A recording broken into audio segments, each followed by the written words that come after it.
ഇന്നത്തെ ക്ലാസ്സിൽ നമ്മൾ പഠിക്കാൻ പോകുന്നത് ബ്രസ്റ്റ് സ്ട്രോക്കിനെ കുറിച്ചാണ്. ബ്രസ്റ്റ് സ്ട്രോക്ക് ഒരുവിധം എല്ലാ കുട്ടികൾക്കും ഈസി ആയിട്ട് ചെയ്യാൻ ഇഷ്ടമുള്ള ഒരു സ്ട്രോക്ക് ആണ്. ബ്രസ്റ്റ് സ്ട്രോക്കിന്റെ ഫസ്റ്റ് സ്റ്റെപ്പ് കൈ സ്ട്രെയിറ്റ് ചെയ്ത് ഫ്ലോട്ട് ചെയ്ത് ലെഗ് രണ്ടും ഫോൾഡ് ചെയ്ത് ഫോർവേഡ് ലെഗ് ഫോൾഡ് ചെയ്ത് കാൽ രണ്ടും ബാക്കിലേക്ക് പുൾ ചെയ്ത് കൊടുക്കണം. അപ്പൊ വെള്ളം ചവിട്ടി ബാക്കിലേക്ക് തള്ളിവിടുന്നതിനനുസരിച്ച് നമ്മൾ ഫോർവേഡ് പോയിക്കൊണ്ടേയിരിക്കും. അടുത്ത സ്റ്റെപ്പ് വരുന്നത് നമുക്ക് ഹാൻഡ് മൂവ്മെന്റ് ആണ്. ബ്രസ്റ്റ് സ്ട്രോക്കില് നമുക്ക് ഹെഡ് അപ്പ് ചെയ്ത് ബ്രീത്ത് എടുക്കൽ വെച്ച് ബാക്കി എല്ലാ മൂവ്മെന്റും വരുന്നത് അണ്ടർ വാട്ടറിലായിരിക്കും. നമ്മളിപ്പോ ലെഗിന്റെ പൊസിഷൻ കഴിഞ്ഞു. നെക്സ്റ്റ് നമ്മൾ ഹാൻഡിന്റെ പൊസിഷനാണ് വരുന്നത്. രണ്ട് കൈയും സ്ട്രെയിറ്റ് ചെയ്ത് ഫോർവേഡ് ബാക്കിലേക്ക് മുന്നോട്ട് പോകണമെങ്കിൽ നമുക്ക് ബാക്കിലേക്ക് പുൾ ചെയ്ത് കൊടുക്കണം.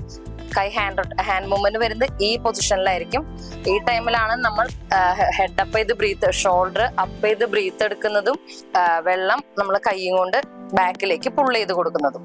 നെക്സ്റ്റ് വരുന്നതാണ് ഫുൾ ആയിട്ട് ബ്രസ്റ്റ് സ്ട്രോക്ക് ചെയ്യാം. First float under water float ചെയ്ത് പോയി ലെഗ് ബാക്കിലേക്ക് പുൾ ചെയ്ത് കൊടുക്കുക.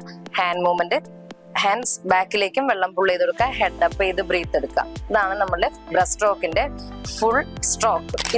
ഇന്നത്തെ ക്ലാസ്സിൽ നമ്മൾ പഠിച്ചത് ബ്രസ്റ്റ് സ്ട്രോക്കിനെ കുറിച്ചാണ്. അടുത്ത ക്ലാസ്സിൽ നമ്മൾ പഠിക്കാൻ പോകുന്നത് ബട്ടർഫ്ലൈ സ്ട്രോക്കിനെ കുറിച്ചാണ്.